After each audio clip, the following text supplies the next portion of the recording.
अनचाही शादी, मजबूरी या प्यार पार्ट 38। सीधे सीधे बोल क्यों नहीं देते कि मैं बहुत ज्यादा अच्छी दिख रही हूँ और आपकी नजरें ही नहीं हट रही मुझसे। सौम्या की बात सुनकर अर्णव चौंक गया, क्योंकि सौम्या ने भले ही सिर्फ चिढ़ाने के इरादे से कहा हो, लेकिन सच तो यही था कि अर्णव उसकी खूबसूरती में खो गया था। लेकिन उसने वो दिखाया नहीं और सख्ती से कहा, अर्णव इतनी भी कुछ खास नहीं लग रही हो, तो ज्यादा उछलो मत। अर्णव की बात सुनकर सौम्या को बुरा लगा, वो एकदम से उदास हो गई। तो अर्णव तुरंत उसे मनाते हुए बोलता है, अरे अरे, मैं तो मजाक कर रहा था यार, तुम तो सच में बुरा मान गई। लेकिन सौम्या ने कोई जवाब नहीं दिया। तो अर्णव ने आगे कहा, सच बताओ तो तुम इस लहंगे में बहुत प्यारी लग रही हो, आज एकदम रॉयल प्रिंसेस की तरह। और मेकअप के बिना भी तुम बहुत खूबसूरत हो, और सच में मेरी तो नजरें ही नहीं हट रही थी तुमसे। अर्णव की बात सुनकर सौम्या मुस्कुराने लगी, लेकिन अर्णव ने जब ध्यान से देखा तो उसे सौम्या काफी थकी हुई नजर आ रही थी। वो समझ गया कि शायद सौम्या दोपहर के हादसे से ठीक नहीं है और उसे आराम की ज़रूरत है। अर्णव बोला, सौम्या मुझे लगता है कि इस वक्त तुम्हें आराम की ज़रूरत है, तुम्हें यहीं कमरे में रहकर आराम करना चाहिए, संगीत में आने की ज़रूरत नहीं है। सौम्या बोली, नहीं, ये आप कैसी बातें कर रहे हैं, मैं बिल्कुल ठीक हूँ और मैं राज और नेहा का संगीत कैसे मिस कर सकती हूँ। आप सब नीचे वहां पर एंजॉय करोगे और मैं यहाँ कमरे में अकेले बैठी रहूँ, ये बिल्कुल भी सही नहीं है।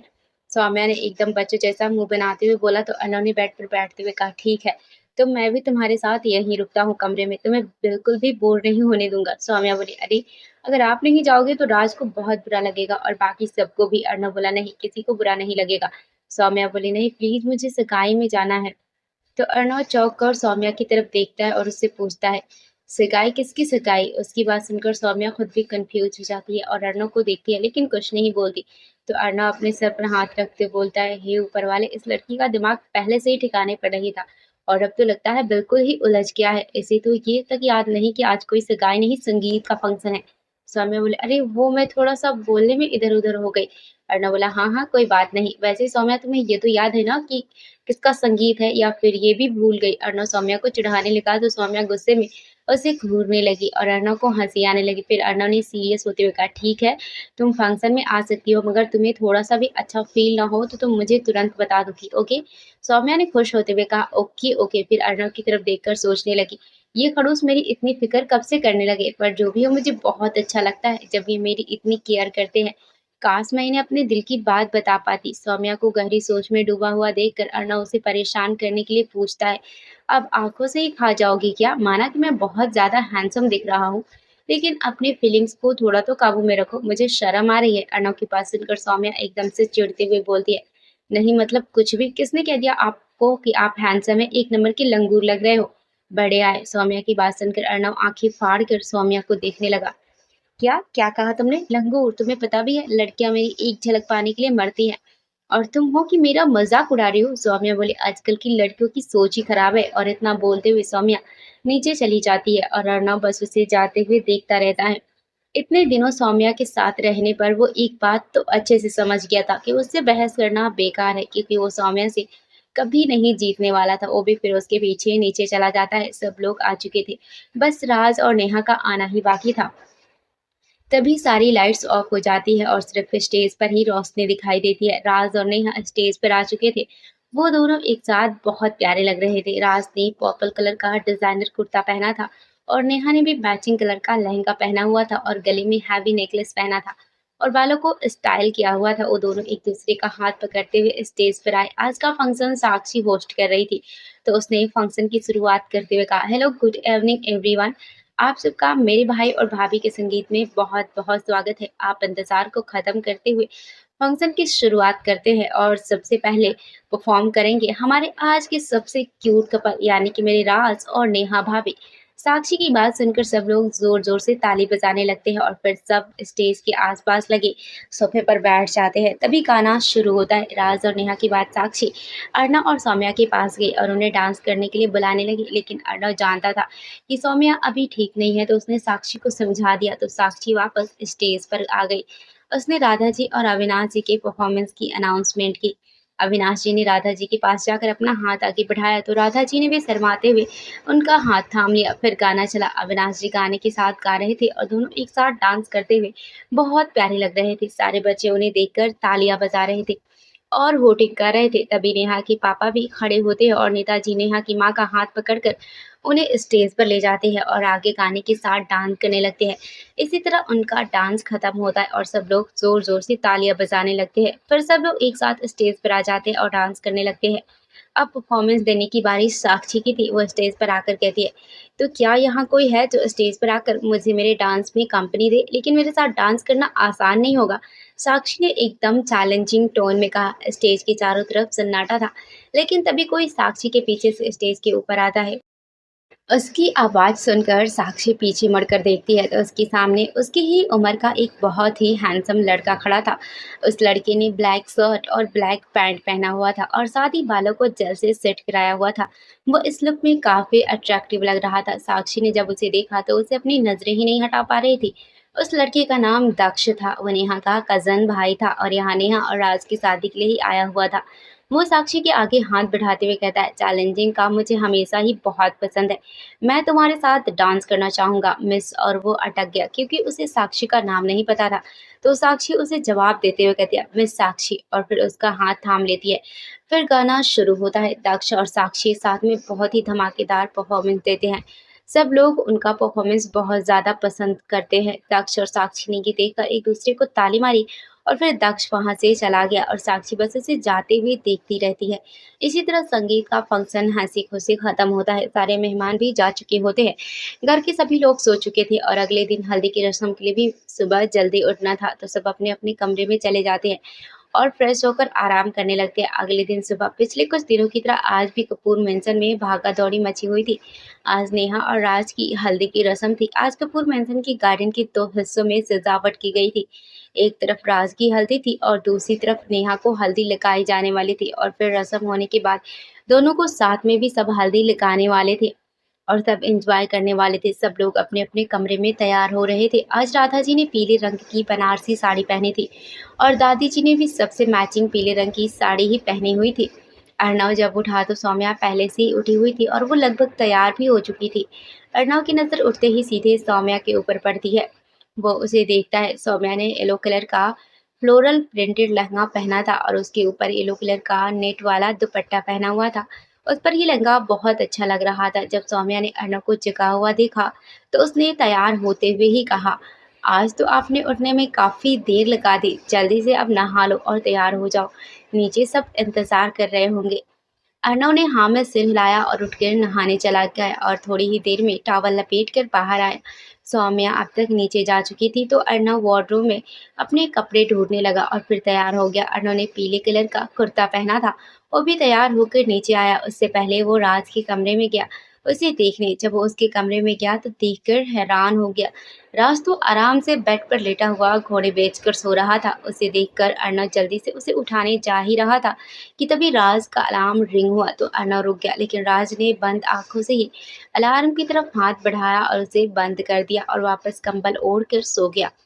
ये देखकर अर्णव अपना सिर पीटने लगा तो तुरंत उसके बेड के पास गया और ऊपर चढ़कर राज को मारने लगा। अबे उठ जा साले, आज शादी है तेरी और अभी हल्दी है और तू ऐसे घोड़े बेच कर सो रहा है। उठ जा बेशरम, कुछ तो शर्म कर ले। राज करवट लेते हुए एकदम नींद में बोला, क्या है यार, सोने दे ना थोड़ी देर प्लीज। अर्णव बोला, क्या सोने दे, ऑलरेडी बहुत लेट है, तू उठ जा यार। लेकिन राज नहीं उठता। अर्णव बोला, देख सीधे सीधे उठ जा वरना मैं अभी माँ को बुला कर लाता हूँ, फिर तू जाने और माँ जाने। तो राज एकदम से उठ गया। राज बोला, नहीं नहीं, बड़ी माँ को मत बुला प्लीज़, मुझे आज के दिन उनकी डांट नहीं खानी। अन्ना बोला, ठीक है, फिर अब उठ जा और जल्दी से तैयार होकर नीचे आ जा। राज भागते हुए बाथरूम में घुस जाता है और अर्णव बाहर गार्डन की तरफ जाता है। साक्षी भी तैयार हो चुकी थी और अपने हाथ में हल्दी लेकर गार्डन की तरफ जा रही थी। साक्षी ने स्लीवलेस क्रॉप टॉप और हल्की फ्लोरल प्रिंट वाला येलो कलर का लहंगा पहना हुआ था और साथ ही पैरों तक की लेंथ के लहंगे से मैचिंग फ्लोरल प्रिंट की येलो कोटी पहनी हुई थी और बालों को खुला छोड़ रखा था। वो इस लुक में काफी प्यारी लग रही थी। साक्षी हल्दी लेकर जा रही थी तो रास्ते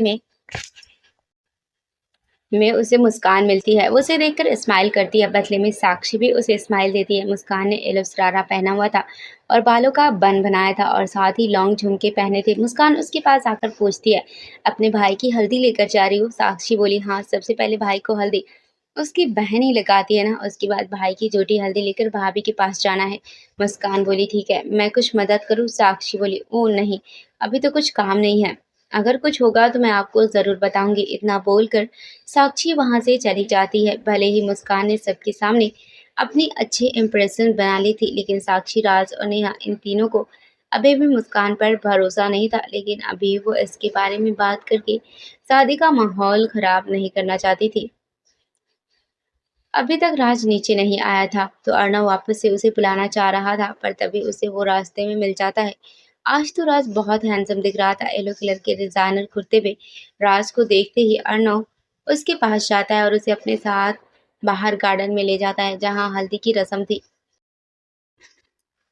राज रास्ते में रुककर कहता है यार तू जा, मैं थोड़ी देर में आता हूँ, वो कुछ ज़रूरी काम याद आ गया है मुझे। तो अर्णव उसे घूर कर देखते हुए कहता हाँ मुझे बहुत अच्छे से पता है क्या काम याद आ गया है तुझे, यहाँ को देखने जा रहा है ना। तो राज अपने माथे पर हाथ फेर के शरमाने लगता है। तो अर्णव उसे डांटते हुए कहता है चल अब शरमाना बंद कर, उसे बाद में देख लेना, कहीं नहीं जा रही हो, अभी हम लेट हो रहे हैं। और फिर अर्णव उसे खींचते हुए वहां से ले जाता है। दूसरी तरफ नेहा भी बिल्कुल तैयार थी। हल्दी की रस्म के लिए उसने येलो कलर की चोली पहनी थी जिस पर मिरर वर्क किया गया था और काफी अच्छी डिजाइन बनी हुई थी। साथ ही उसने व्हाइट फूलों की ज्वेलरी पहनी थी और बालों में सुंदर हेयर स्टाइल बनाया था। आज नेहा हल्दी वाले लुक में बहुत ही खूबसूरत लग रही थी। नीता जी ने उसे देखते ही सबसे पहले उसकी नजर उतारी। सबके साथ नेहा भी रस्म वाली जगह पर पहुंच चुकी थी, लेकिन पहले नेहा और राज की हल्दी अलग अलग होने वाली थी, इसीलिए राज नेहा को देख ही नहीं पाया। हल्दी की मुहूर्त में अभी काफी वक्त था तो सब लोग इधर उधर घूम रहे थे और आपस में बातें कर रहे थे। साक्षी जो अपने हाथ में राज को लगाने वाली हल्दी लेकर जा रही थी, वो बहुत जल्दी जल्दी में जा रही थी। तभी अचानक से उसका पैर उसके लहंगे में उलझ जाता है और वो गिरने वाली होती है, लेकिन वो गिरे उससे पहले ही कोई उसे संभाल लेता है और गिरने से बचा लेता है। साथ ही वो जल्दी से हल्दी को भी गिरने से बचा लेता है। साक्षी की तो सांसें ही अटक गई थी, उसने डर के मारे अपनी आंखें बंद कर रखी थी। लेकिन जब उसे एहसास हुआ कि वो नहीं गिरी है तो उसने तुरंत अपनी आंखें खोली। अपनी आंखों के सामने उसे वही चेहरा दिखाई दिया जिसके सामने उसने कल रात डांस किया था और जिसे वो अपने दिमाग से हटा नहीं पा रही थी। वो दक्ष था जिसने साक्षी को गिरने से बचाया और सुगुन की हल्दी को भी बचा लिया था। जब साक्षी को एहसास हुआ कि दक्ष की बाहों में है तो वो तुरंत उठकर सीधी खड़ी हो गई।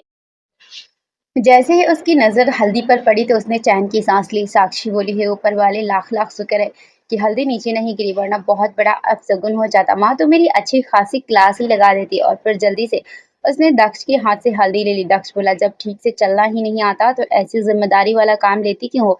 साक्षी बोली ओ हेलो, ज्यादा मत बोलो, वो तो बस मेरा पैर फिसल गया था इसीलिए, वरना मैं सारा काम बहुत अच्छे से करती हूँ। दक्ष बोला अरे अजीब लड़की हो, एक तो मैंने तुम्हें और हल्दी को गिरने से बचाया और तुम मुझे थैंक यू बोलने के बजाय मुझ पर ही चिल्ला रही हो। साक्षी बोली मैं तुम्हें थैंक यू क्यों बोलूं, और तुम हो कौन, पहले तो कभी नहीं देखा यहाँ पर। दक्ष बोला कल रात में साथ में तो डांस किया था हमने, भूल गई क्या? साक्षी बोली नहीं वो तो मुझे याद है, पर उससे पहले मैंने कभी तुम्हें देखा नहीं। रैंडम शादी में मुफ्त का खाना खाने आए हो क्या? दक्ष बोला एक्सक्यूज मी, अपनी ही बहन की शादी में मैं मुफ्त का खाना क्यों खाऊंगा? अपनी बहन की शादी अटेंड करने आया हूँ। साक्षी बोली अच्छा तो तुम नेहा दीदी की तरफ से हो, लेकिन नेहा दीदी ने तो कभी मिलवाया ही नहीं। दक्ष बोला क्योंकि मैं कल ही लंदन से वापस आया हूँ, मैं वही पढ़ाई कर रहा था। वैसे तुम कौन हो, शकल से मुफ्त का खाना खाने वाली मुझे लगती हो। साक्षी बोली ओए लंगोट, जैसी शकल वाले अंगूर, तुम्हें मैं मुफ्त का खाने खाने वाली लगती हूँ? तुम्हें पता भी है मैं कौन हूँ? साक्षी का तो पारा चढ़ चुका था। दक्ष बोला तुम ही बता दो कि तुम कौन हो। साक्षी बोली साक्षी कपूर, इस घर की इकलौती और लाडली बेटी हूँ मैं। दक्ष बोला ओ तो तुम राज जीजू की बहन हो। साक्षी बोली हाँ। साक्षी अभी भी उसे घूर रही थी तो दक्ष अपना हाथ आगे बढ़ाते हुए कहता ओके तो हेलो मिस साक्षी कपूर, मैं दक्ष राठौर। साक्षी भी उससे हाथ मिला लेती है। तभी सौम्या साक्षी को ढूंढते हुए वहां पर आती है। सौम्या बोली अरे साक्षी तुम यहाँ पर क्या कर रही हो? सब लोग तुम्हारा और हल्दी का इंतजार कर रहे हैं, वहां हल्दी की मुहूर्त का वक्त हो गया, चलो जल्दी। अरे और ये कौन है? सौम्या दक्ष की तरफ देखते हुए पूछती है। साक्षी बोली भाभी ये दक्ष है, नेहा दीदी का भाई, कल ही लंदन से आया है। और दक्ष ये है मेरी भाभी और अर्णव भाई की वाइफ सौम्या भाभी।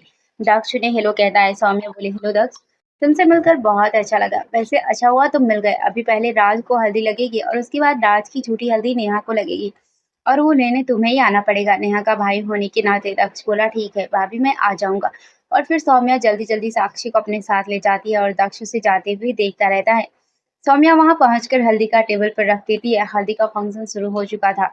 सबसे पहले सौम्या ने राज को हल्दी लगाई और उसके बाद बाकी सब भी आगे जाकर राज को हल्दी लगाने लगे। अर्णव ने तो राज के पूरे चेहरे पर और कपड़ों पर होली की तरह हल्दी घिस दी थी। सब लोग ये देखकर बहुत हंसने लगे क्योंकि राज बहुत फनी दिख रहा था। सबको ऐसे हंसते देखकर राज उठा और उसने अर्णव को सीधे गले लगा लिया। अर्णव ने बचने की बहुत कोशिश की लेकिन उसकी कोशिश नाकाम रही। आखिरकार राज को हल्दी लगने के बाद राधा जी ने वो हल्दी दक्ष को दे दी और दक्ष राज की झूठी हल्दी लेकर नेहा के पास जाने लगा और वहां पर फिर नेहा की हल्दी की रस्म हुई। रस्म खत्म हो जाने के बाद सब लोग एक साथ जमा हुए और नाचने लगे। हल्दी के फंक्शन के लिए ढोल वालों को भी बुलाया गया था। सब उसका मजा लेते हुए डांस कर रहे थे। उधर अर्णव पूरा हल्दी से बिगड़ा हुआ था। ऐसे लग रहा था जैसे आज उसकी हल्दी है। तो अर्णव को ऐसे देखकर मुस्कान उसके पास जाती है। सब लोग नाच गाने में बिजी थे तो किसी का भी ध्यान उन दोनों पर नहीं किया क्योंकि अर्णव पानी पीने साइड में खड़ा था। मुस्कान उसके पास जाकर हंसते कहते तो बहुत फनी लग रहे हो अर्णव, ऐसा लग रहा है कि आज तुम्हारी ही हल्दी हो क्योंकि हमारी हल्दी के दिन भी तुम बिल्कुल ऐसे ही लग रहे थे। कितना अच्छा दिन रहा था ना वो। हम दोनों ने कितने मजे किए थे। पहले तो अर्णव मुस्कान की बात अच्छे से सुनता है लेकिन खुद ही हल्दी की बात सुनकर वो शांत हो जाता है। तो उसे शांत देखकर मुस्कान तुरंत कहती अरे अरे ज्यादा मत सोचो, मैं तो बस यूं ही याद आया तो कहती थी। मेरा इरादा तुम्हें दुख पहुंचाने का नहीं था। अर्णव बोला नहीं कोई बात नहीं मुस्कान, तुम अब बेफिक्र रहो। मुस्कान बोली अर्णव मैं अब तुम्हारे और सौम्या के बीच आने की कोशिश नहीं करूंगी।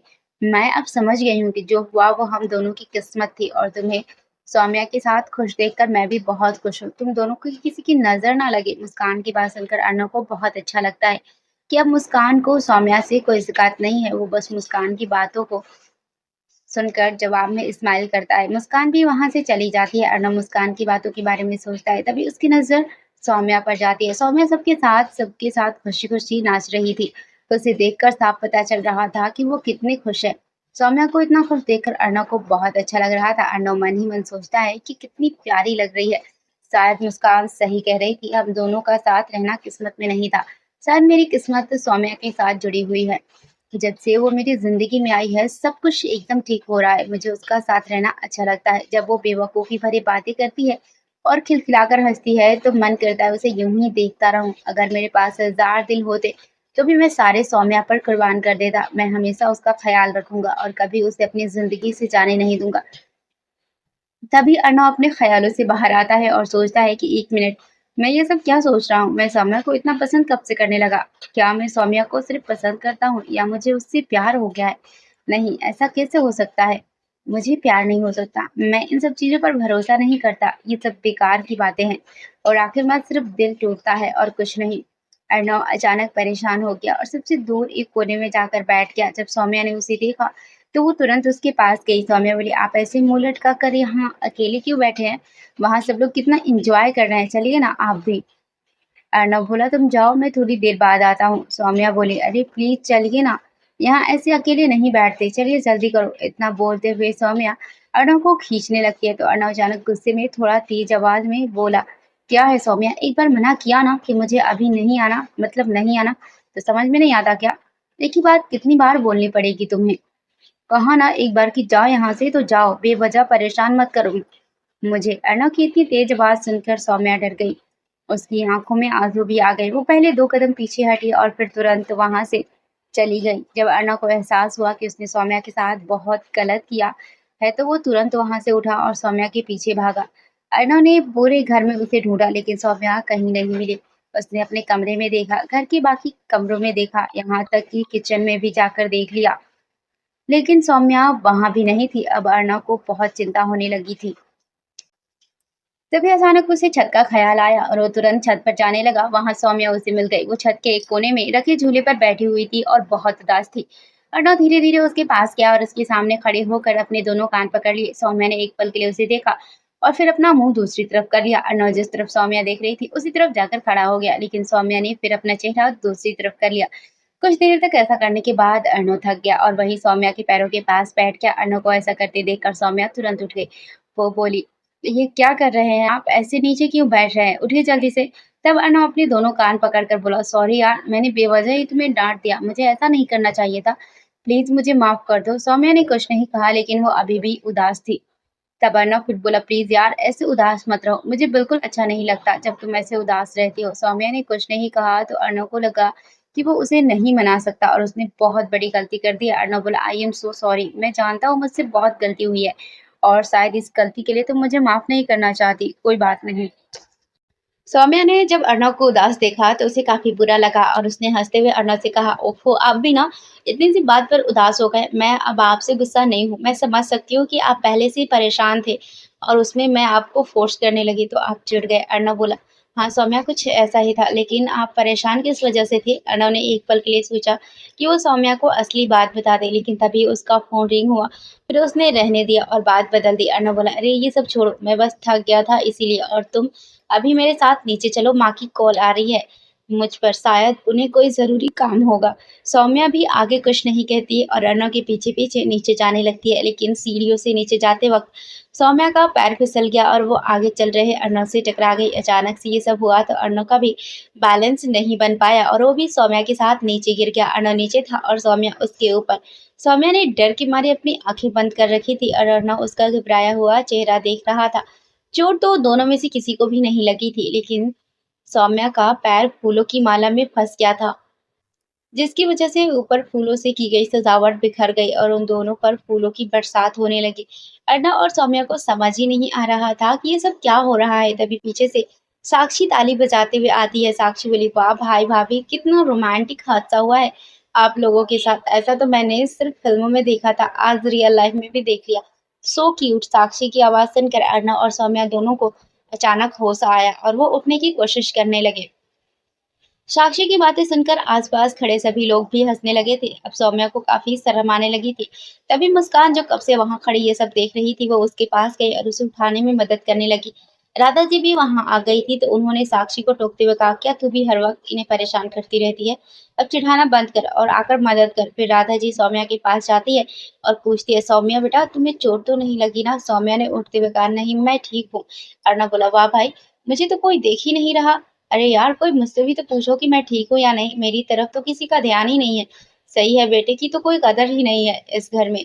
उसकी बात सुनकर सब फिर से हंसने लगते हैं और राज जाकर अर्णव की मदद करता है तो वो सबके सामने रूठने का ड्रामा करने लगता है। थोड़ी देर में माहौल फिर से सामान्य हो जाता है। तब अर्णव राधा जी से पूछता है, माँ आपने कॉल किया था, कोई काम था क्या? राधा जी को अचानक याद आता है और वो कहती है, हाँ वो तुम्हारे पापा तुम्हें कब से ढूंढ रहे थे, जाओ जल्दी उनकी बात सुनो। ये सुनकर अर्णव वहां से चला जाता है और सौम्या किचन में चली जाती है। जब अर्णव अविनाश जी से बात करने में व्यस्त था तो मुस्कान वही साइड में खड़ी उसे देख रही थी। अर्णव भी ये नोटिस कर रहा था।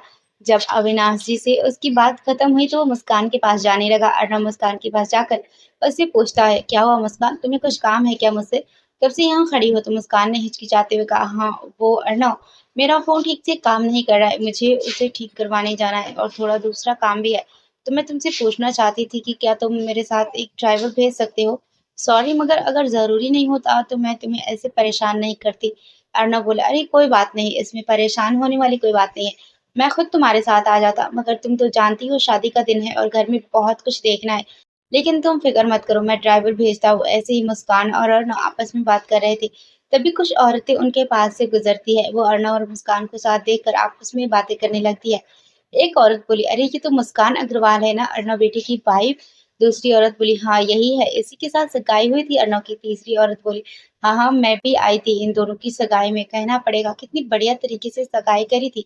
पहली औरत बोली, अरे इनकी शादी भी कुछ कम नहीं थी, देखा नहीं था तुमने टीवी पर, कितनी धूमधाम से शादी हुई थी। दूसरी औरत बोली, कहना पड़ेगा बहुत ही किस्मत वाली है राधा जी, इन्हें इतनी सुंदर बहू मिली है। वो सारी औरतें मुस्कान को ही अर्णव की पत्नी समझ बैठी थी और दोनों के बारे में बातें कर रही थी। अर्णव जो काफी देर से ये सब सुन रहा था, उसे ये सब सुनकर बहुत अजीब लग रहा था।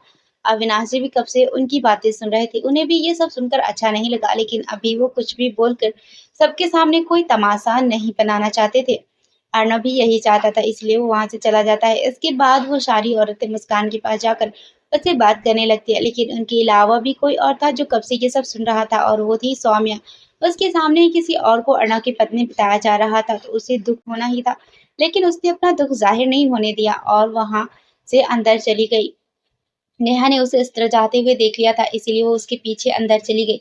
नेहा ने देखा कि सौम्या की आंखों में आंसू थे, लेकिन वो उन्हें छिपाने की नाकाम कोशिश कर रही थी। नेहा उसके पास जाकर बोली, तुम कब तक अपनी फीलिंग्स को ऐसे छिपाती रहोगी?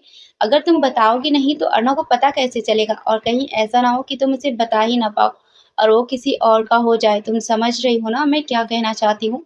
नेहा की बात सुनकर सौम्या उसकी आंखों में देखी और उसकी आंखों से आंसू निकल आए।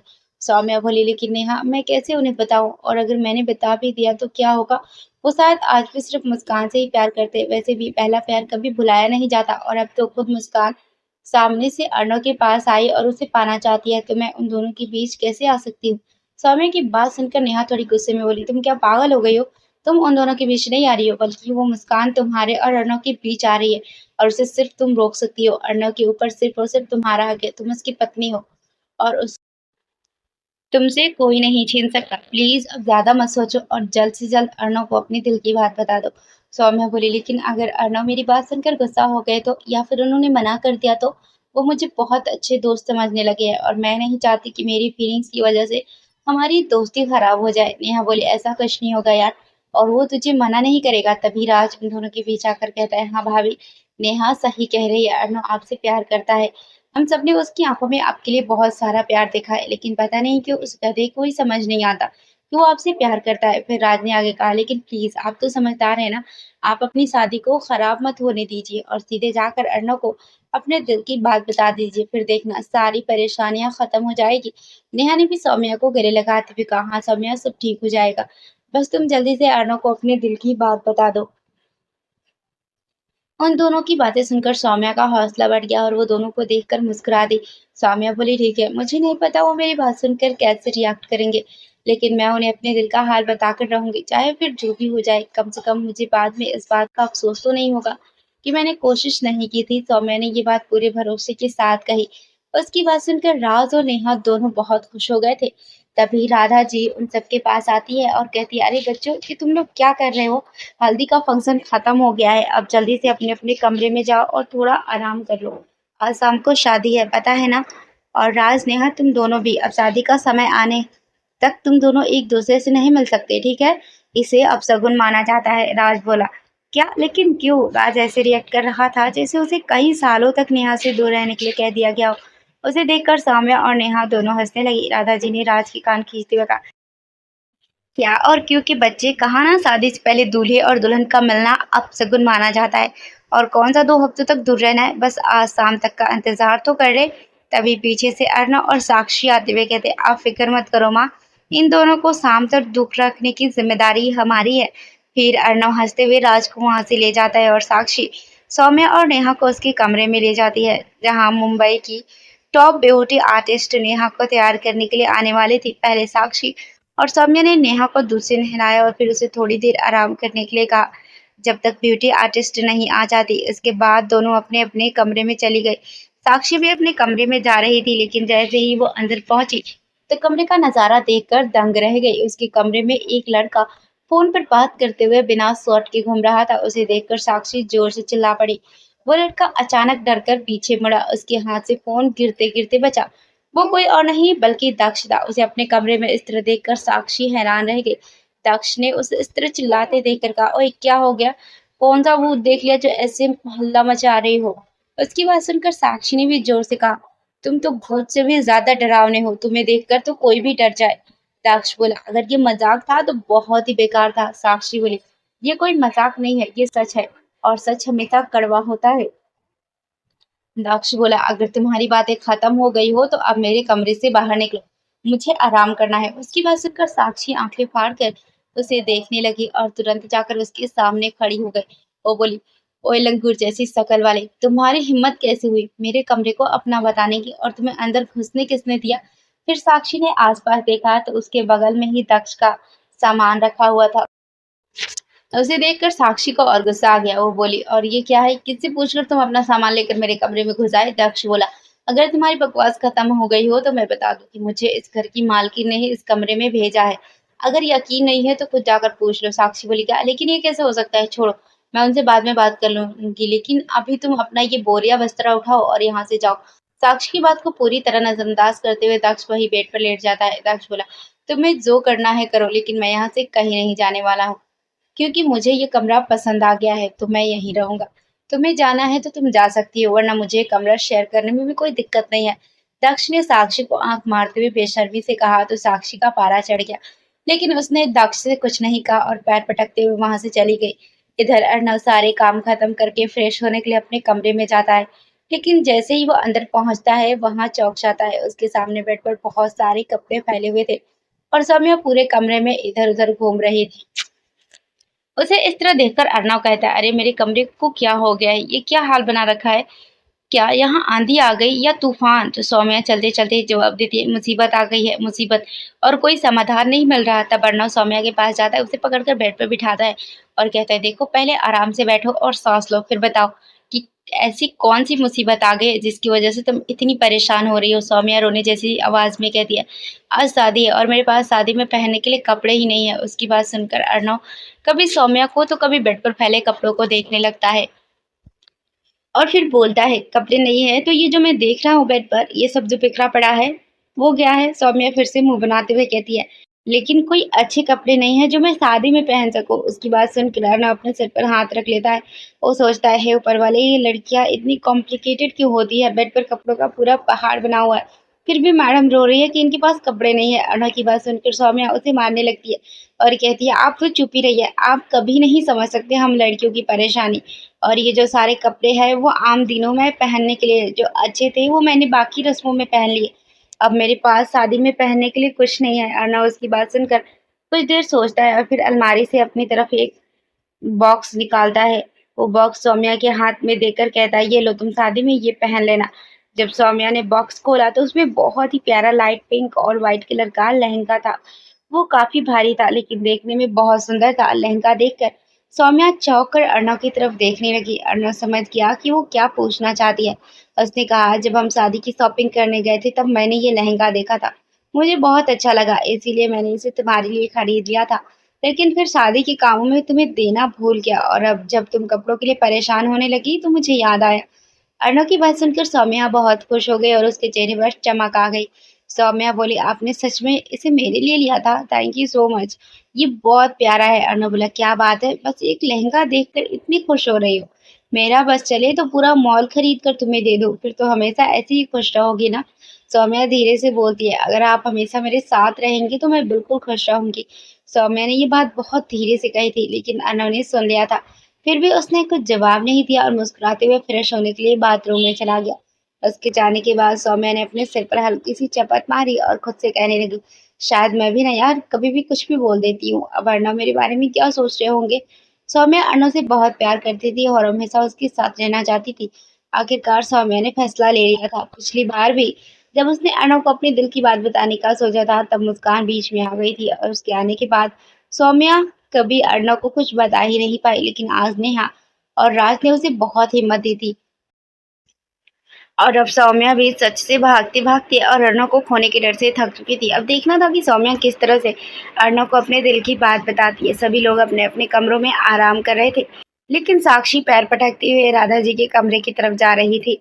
राधा जी जो अभी अभी आराम करने के लिए बैठी थी, साक्षी की आवाज सुनकर अचानक उठ गई। राधा जी बोली, क्या हुआ तुझे, क्यों इतना हंगामा मचा रखा है। साक्षी बोली, माँ, हंगामा मैंने नहीं, उस लंगूर ने मचा रखा है। राधा जी बोली, अरे कौन लंगूर, किसकी बात कर रही है तू। साक्षी बोली, अरे वही जो कल ही यहाँ आया है, नेहा दीदी का भाई। राधा जी बोली, अच्छा दक्ष, वो तो बड़ा ही प्यारा लड़का है, क्या कर दिया उसने। साक्षी बोली, कुछ प्यारा व्यारा नहीं है, उसने मेरे कमरे पर कब्जा कर लिया है और जाने के लिए तैयार ही नहीं है। आप उसे अभी के अभी भगाइए, यहाँ से मेरे कमरे से निकालिए। राधा जी बोली, पहले शांत हो जा, और उसे तेरे कमरे में रहने के लिए मैंने ही कहा है। साक्षी बोली, माँ आप ऐसा कैसे कर सकते हो, घर में इतने सारे कमरे हैं, उनमें से कोई दे दो ना, मेरा कमरा ही क्यों। तभी अविनाश जी बीच में कहते हैं, अरे बेटा बात को समझो, अभी घर में शादी है इसलिए सारे गेस्ट रूम फुल है, बस एक कमरा बचा था लेकिन उसमें एसी खराब है, अब हम घर आए मेहमान को ऐसे कमरे में तो नहीं रख सकते ना। राधा जी भी कहती है, और वैसे भी थोड़ी ही दिनों की बात है, आज शादी हो जाएगी, फिर 2-3 दिन में वो चला जाएगा, उसके बाद तेरा कमरा तुझे वापस मिल जाएगा, बस अभी के लिए थोड़ा मैनेज कर लेना प्लीज। साक्षी बोली, लेकिन माँ अभी मैं कहाँ तैयार होंगी। राधा जी बोली, तू नेहा के कमरे में चली जाना, वैसे भी उसे भी तेरी मदद की जरूरत पड़ेगी। साक्षी ठीक है बोलकर मुंह बनाते हुए वहां से चली जाती है और वापस अपने कमरे में जाती है अपना सामान लेने के लिए। जब वो कमरे में पहुंचती है तो देखती है कि दक्ष उसके बिस्तर पर आराम से लेटा हुआ है। उसे देखकर साक्षी का चेहरा बिगड़ जाता है। उसे देखकर दक्ष कहता है, क्या हुआ? हो गई तसल्ली कि मैं यहीं रहने वाला हूँ? लेकिन साक्षी कुछ नहीं कहती और चुपचाप अलमारी से अपने कपड़े और बाकी सामान निकालने लगती है। दक्ष फिर बोलता है, वैसे ये तुमने क्या खिलौने फैला रखे हैं पूरे कमरे में? किसी बच्चे का कमरा लगता है। खैर जो भी हो, तुम्हारा बस्तर बहुत अच्छा है, कितना सॉफ्ट सॉफ्ट है। साक्षी उसकी बातें सुनकर चिढ़ जाती है। वो बोलती है, ओए लंगूर, ज्यादा उछलो मत, और ये कोई खिलौने नहीं है, ये मेरी टैडी बियर्स है, गलती से भी इन्हें छूने की कोशिश मत करना वरना तुम्हारी खैर नहीं। दक्ष बोला, ओए छिपकली, तेरा ये पिंक वाला टैडी तो बहुत क्यूट दिख रहा है, तेरी तरह गुस्सैल तो बिल्कुल भी नहीं है। दक्ष जानबूझकर साक्षी को परेशान करने के लिए उसका एक टैडी बियर उठाकर खेलने लगता है। साक्षी तुरंत उसे वो टैडी छीन लेती है और अपने कपड़ों के साथ उसे भी लेकर वहां से चली जाती है। दक्ष उसे जाते हुए देखता है और उसके चेहरे पर हल्की सी मुस्कान आ जाती है। शाम का समय था। कपूर मेंशन को बहुत ही शानदार तरीके से सजाया गया था। आज पूरे मुंबई में कपूर मेंशन चमक रहा था। घर के अंदर भी बहुत भाग दौड़ चल रही थी। कुछ लोग काम में लगे हुए थे तो कुछ लोग शादी के लिए तैयार होने में व्यस्त थे। राधा जी हमेशा की तरह सबसे पहले तैयार हो गई थी और सारे काम देख रही थी। उन्होंने आज हैवी ग्रीन कलर की साड़ी पहनी थी जो उन पर बहुत अच्छी लग रही थी। बाकी सभी लोग भी लगभग तैयार हो चुके थे। कपूर मेंशन के गार्डन में एक तरफ बहुत बड़ा मंडप बनाया गया था, फूलों से शानदार सजावट की गई थी और बाकी पूरे एरिया को भी बहुत खूबसूरती से सजाया गया था। अर्णव काफी समय से सारे इंतजामात को देख रहा था। अब वो सौम्या को बुलाने के लिए अपने कमरे की तरफ जा रहा था। सौम्या भी पूरी तरह तैयार हो चुकी थी और ड्रेसिंग मिरर के सामने बैठकर हल्का सा टचअप कर रही थी। तभी अर्णव कमरे में आया। जैसे ही उसकी नजर सौम्या पर पड़ी वो वहीं रुक गया। सौम्या ने किसी के आने की आहट सुनी तो वो खड़ी हुई और पीछे मुड़कर देखा तो सामने अर्णव खड़ा था। सौम्या ने वही लहंगा पहना था जो अर्णव ने उसे दिया था। वो बिल्कुल किसी राजकुमारी जैसी लग रही थी। उसके हाथों में मैचिंग चूड़ियां थी और गले में डायमंड नेकलेस के साथ मैचिंग इयररिंग्स भी थे। ये नेकलेस राधा जी ने उसे खास आज के दिन के लिए दिया था। सौम्या को इस खूबसूरत अंदाज में देखकर अर्णव की नजरें उस पर ही टिक गई। उसका मन कर रहा था कि वो अभी जाकर सौम्या को गले लगा ले, लेकिन तभी सौम्या ने उसके सामने चुटकी बजाई तो अपने ख्यालों से बाहर आया। दूसरी तरफ सौम्या की नजरें भी अर्णव से हट नहीं रही थी क्योंकि आज अर्णव बहुत ज्यादा हैंडसम लग रहा था। शादी में आने वाली लड़कियों की नजरें भी बस अर्णव पर ही रुक जाने वाली थी। अर्णव ने ब्लैक टैक्सीडो सूट पहना था जिसके साथ उसने मैरून टाई लगाई थी। उसके बाल अच्छे से सेट थे और इस सूट में उसकी पर्सनालिटी और भी शानदार लग रही थी। सौम्या अर्णव से कुछ कहने ही वाली थी कि तभी वहां मुस्कान आ गई। वो अपनी ड्रेस संभालते हुए अंदर आई और बोली, यार डिस्टर्ब करने के लिए सॉरी, लेकिन सौम्या का तुम मेरी थोड़ी मदद कर सकती हो? मेरी ड्रेस ठीक से फिट नहीं आ रही। सौम्या ने कहा, हाँ जरूर, तुम बैठो। मुस्कान अंदर आकर बैठ गई और अर्णव वहां से चला गया। मुस्कान ने पर्पल कलर का लहंगा पहना हुआ था और उसके बाल नीचे से कॉल किए हुए थे। सौम्या को देखकर मुस्कान ने कहा, तुम इस लहंगे में बहुत अच्छी लग रही हो। सौम्या ने कहा, थैंक यू, तुम भी बहुत सुंदर लग रही हो। सौम्या को समझ नहीं आ रहा था कि वो मुस्कान से क्या बात करे, लेकिन मुस्कान ने खुद ही बात शुरू कर दी। उसने पूछा, वैसे तुमने ये लहंगा कहाँ से लिया? सौम्या ने कहा, मुझे नहीं पता, दरअसल इसे अर्णव लेकर आए थे मेरे लिए। ये सुनते ही मुस्कान हैरान होकर सौम्या को देखने लगी और बोली, सीरियसली अर्णव ने तुम्हारे लिए लहंगा लिया? क्या बात है, तुमने तो उसे बिल्कुल बदल दिया है। सौम्या थोड़ा कंफ्यूज हो गई और बोली, क्या मतलब? मुस्कान ने कहा, "अरे कुछ नहीं, वो तो अर्णव को शॉपिंग बिल्कुल पसंद नहीं है। उसे इन सब चीजों से चिढ़ है। वो तो मेरे साथ भी शॉपिंग के लिए नहीं आता था और हर बार कोई ना कोई बहाना बना देता था, लेकिन अब देखो तुम्हारे लिए लहंगे की शॉपिंग कर रहा है। हाँ, तुम तो बहुत लकी गर्ल हो। सौम्या ने कहा, ऐसा कुछ नहीं है, उस दिन शादी की शॉपिंग के लिए सब साथ गए थे तो उन्होंने बस ऐसे ही ले लिया। मुस्कान बोली, ऐसे ही कोई कुछ नहीं करता। खैर उसे छोड़ो, तुम बताओ, तुम तो उसे बहुत पसंद करती हो ना? ये सुनकर सौम्या चौंक गई।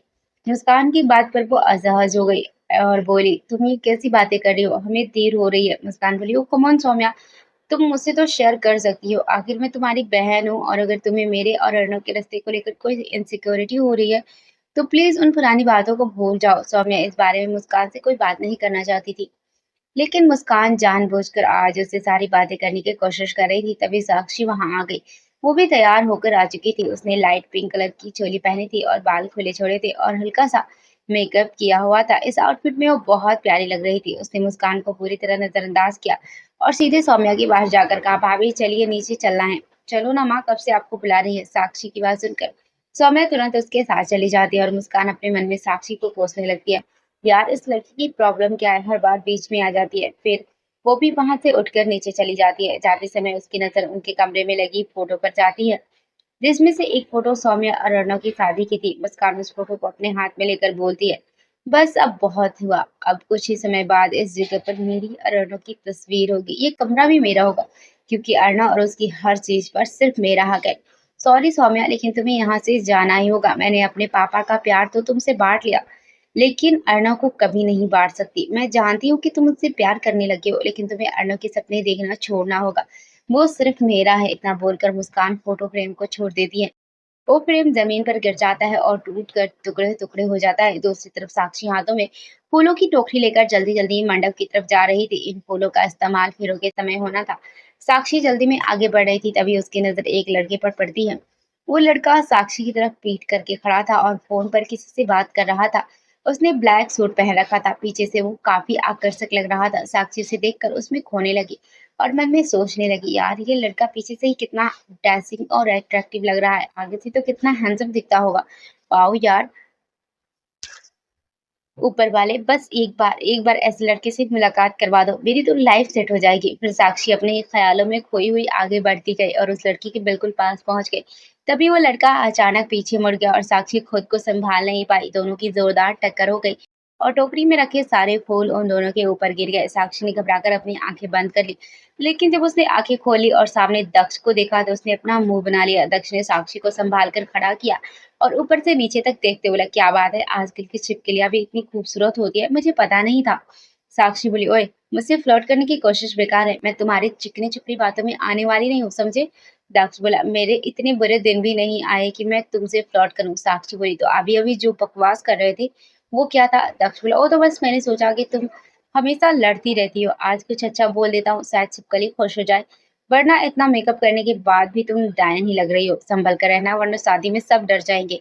साक्षी बोली, हाँ तो तुम भी सूट पहनकर लंगूर ही लग रहे हो। दक्ष गुस्से में बोला, लंगूर किसे बोल रही हो, सारी लड़कियां मरती हैं मुझ पर। मैं कितना हैंडसम हूँ ये मुझे तुमसे जानने की जरूरत नहीं है। साक्षी बोली, हाँ तो मेरे पीछे भी लड़कों की लाइन लगी है, समझे। मुझे तुम्हारे जैसे बंदर के मुंह से डांस सुनकर कोई फर्क नहीं पड़ता। दोनों इसी तरह एक दूसरे से लड़ने लगे। तभी नीता जी और राधा जी उनका शोर सुनकर वहां आ गई। फूलों की हालत देखकर दोनों हैरान रह गई। राधा जी जोर से बोली, बस करो तुम दोनों, कब से बच्चों की तरह लड़ रहे हो, और ये फूलों की ऐसी हालत किसने की। तभी दक्ष साक्षी की तरफ उंगली करके बोला, इस छिपकली ने। ये सुनकर साक्षी चिल्लाकर बोली, क्या, मैंने कुछ नहीं किया, ये लंगूर ही आकर मुझसे टकराया था। दक्ष बोला, अरे मैं क्या पागल हूँ जो सामने से आके टकराऊंगा, यह खुद ही अंधों की तरह चल रही थी। तभी राधा जी फिर से बोली, अरे बस अब बहुत हुआ, तुम दोनों अपनी लड़ाई बाद में कर लेना, अभी दोनों जल्दी से जाओ और नए फूल लेकर आओ। साक्षी बोली, नहीं मैं इसके साथ कहीं नहीं जाने वाली। दक्ष भी बोला, मुझे भी इसके साथ नहीं जाना, मैं अकेले ही लेकर आता हूँ। नेताजी बोली, नहीं तुम साक्षी को भी अपने साथ लेकर जा रहे हो, क्योंकि उसे पता है कि कौन से फूल लाने हैं और कितने। साक्षी बोली, आंटी आप चिंता मत करो, मैं अकेले आ जाऊंगी। राधा जी ने कहा, तुम अकेले कहीं नहीं जा रही हो और अब इस बारे में कोई बहस नहीं होगी, जल्दी से जाओ। दोनों एक दूसरे को गुस्से भरी नजर से देखते हैं और फिर फूल लेने चले जाते हैं। सभी लोग तैयार थे और बारात निकलने का समय हो चुका था। साक्षी और दक्ष भी अब तक फूल लेकर वापस आ चुके थे, लेकिन पूरे रास्ते दोनों की बहस खत्म नहीं हुई थी। मगर राधा जी के सामने पहुंचते ही दोनों चुप हो गए और फूल लेकर अपने अपने काम में लग गए थे। राधा जी अर्णव को बुलाती है और उसे जाकर राज को देखने के लिए कहती है।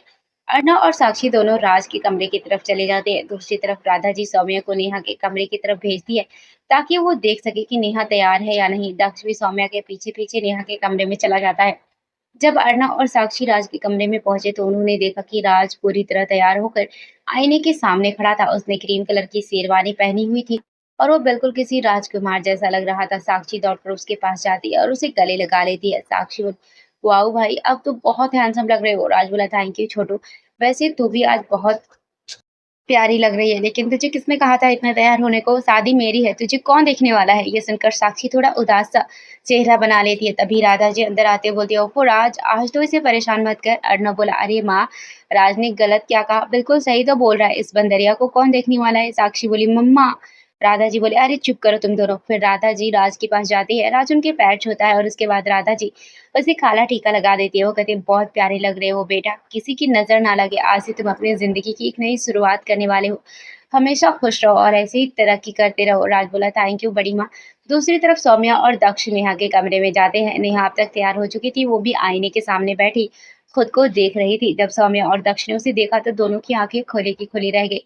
सौम्या बोली, वाह नेहा, तुम तो आज बहुत प्यारी लग रही हो, हाय किसी की नजर ना लगे। नेहा बोली, थैंक यू सौम्या। दक्ष बोला, क्या बात है दीदी, आप तो चुड़ैल से सीधी परी बन चुकी हो। नेहा बोली, दक्ष के बच्चे तू नहीं सुधरेगा ना। दक्ष बोला, कभी नहीं। फिर दक्ष नेहा को गले लगा लेता है। बारात निकलने वाली थी, शादी कपूर मेंशन में ही हो रही थी, इसीलिए बारात ज्यादा दूर से नहीं आने वाली थी, लेकिन फिर भी घर की थोड़ा करीब से राज घोड़ी पर चढ़कर अपनी दुल्हन को लेने आने वाला था। बारात निकलने का मुहूर्त हुआ और नाच गाने के साथ शादी की शुरुआत हुई। अर्णव और साक्षी भी आज दिल खोल कर नाच रहे थे।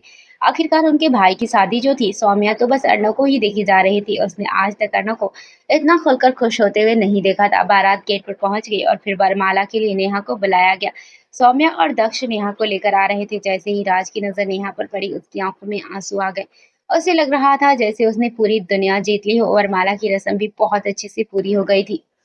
अब शादी की बाकी रस्मों के लिए दूल्हा और दुल्हन दोनों मंडप में बैठ गए और रस्में शुरू हो गई। यहाँ शादी की रस्में चल रही थी और दूसरी तरफ दक्ष के दिमाग में अलग ही खुराफात चल रही थी। दक्ष राज के जूते चुराने के फिराक में था और साक्षी किसी भी तरह से राज के जूते बचाना चाहती थी। दोनों एक दूसरे के सामने खड़े थे और शरारती नजरों से एक दूसरे को घूर रहे थे। अर्णव को इन सब चीजों में कोई खास दिलचस्पी नहीं थी, इसीलिए साक्षी को अकेले ही मेहनत करनी पड़ रही थी। लेकिन आखिरकार दक्ष साक्षी को चकमा देकर राज के जूते वहां से लेकर भाग जाता है। साक्षी भी तुरंत उसके पीछे भागती है। दक्ष अपने हाथ में एक डिब्बा लेकर इधर उधर भाग रहा था। साक्षी दूसरे रास्ते से जाकर उसके सामने आकर खड़ी हो जाती है। साक्षी बोली, तुम्हें क्या लगा था बच्चों, तुम साक्षी के साथ गेम खेलोगे और जीत जाओगे? कभी नहीं। अब चुपचाप ये जूते मुझे वापस दे दो। दक्ष बोला, ओ शिट, शायद मैं हार गया। साक्षी बोली, हाँ, तुम्हें तो हारना ही था मुझसे, जीत पाना नामुमकिन है। दक्ष धीरे धीरे अपने कदम बढ़ाते हुए साक्षी के करीब जाने लगा। साक्षी उसे वो बॉक्स लेने लगी। तभी दक्ष थोड़ा और पास जाकर धीमी आवाज में उसके कान के पास बोला, सच में तुम्हें हराना बहुत मुश्किल है। साक्षी उसकी आवाज सुनकर वहीं रुक गई। दक्ष ने आगे कहा, लेकिन अफसोस, मुझे जीतने की आदत है। इतना बोलकर दक्ष उसके गाल पर किस कर देता है और बॉक्स के अंदर से जूते निकालकर तुरंत वहां से भाग जाता है। साक्षी को दक्ष की इस हरकत की बिल्कुल उम्मीद नहीं थी। उसका मुंह खुला का खुला रह गया। उसने बॉक्स अभी भी पकड़ रखा था, लेकिन जब उसे एहसास हुआ कि जूते तो दक्ष लेकर भाग चुका है, तो उसे बहुत गुस्सा आया। दूसरी तरफ राज और नेहा की फेरे खत्म हो चुके थे। शादी की सारी रस्में पूरी हो गई थी। राज और नेहा ने आगे जाकर बड़ों का आशीर्वाद लिया। सब कुछ खत्म होने के बाद राज अपने जूते ढूंढने लगा। नेहा बोली, ढूंढने से कुछ नहीं मिलने वाला, अगर जूते चाहिए तो कुछ तो देना पड़ेगा। राज बोला, कमाल करती हो नेहा, अपनी ही शादी में अपने ही दूल्हे के जूते चुरा लिए तुमने। दक्ष बोला, जूते दीदी ने नहीं, मैंने चुराए हैं जीजू। राज बोला, क्या? राज ने साक्षी की तरफ देखा तो साक्षी अपने दोनों कान पकड़ लेती है। राज बोला, ठीक है साले साहब, बताइए क्या चाहिए आपको? दक्ष बोला, एक छोटी सी पार्टी और सबसे जरूरी चीज, एक वादा। राज ने पूछा, कैसा वादा? दक्ष बोला, यही कि आप मेरी दीदी को हमेशा खुश रखोगे और उनकी आंखों में कभी आंसू नहीं आने दोगे। उसकी बात सुनकर सभी लोग मुस्कुराने लगे और राज भी उसे गले लगा लेता है। राज बोला, पक्का वादा। दक्ष की ये बात सुनकर साक्षी को बहुत अच्छा लगा और वो मुस्कुराते हुए दक्ष को देखने लगी। तभी दक्ष की नजर उस पर पड़ती है और उसे एक आंख मार देता है। साक्षी फिर से हैरान रह जाती है और दक्ष हंसते हुए वहां से चला जाता है। इसके बाद सभी लोग खुशी खुशी खाने की तरफ बढ़ जाते हैं। खाने के बाद एक छोटी सी रिसेप्शन पार्टी रखी गई, जिसमें राज और नेहा दोनों स्टेज पर बैठ के सभी लोग उनसे मिलने आए, उन्हें बधाइयाँ दी और गिफ्ट दिए। जब सारे मेहमान चले गए तो उसके बाद नेहा का गृह प्रवेश हुआ। आखिरकार सारी रस्में और रीति रिवाज पूरे हो चुके थे। सभी लोग काफी थक गए थे, इसीलिए अपने अपने कमरों में आराम करने चले गए। राधा जी और अविनाश जी के बहुत कहने पर नेहा के मम्मी पापा और दक्ष भी 2-3 दिन के लिए वहीं रुकने वाले थे।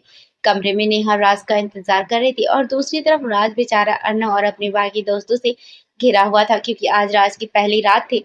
इसीलिए उसके दोस्त मिलकर उसे परेशान कर रहे थे और मजाक कर रहे थे।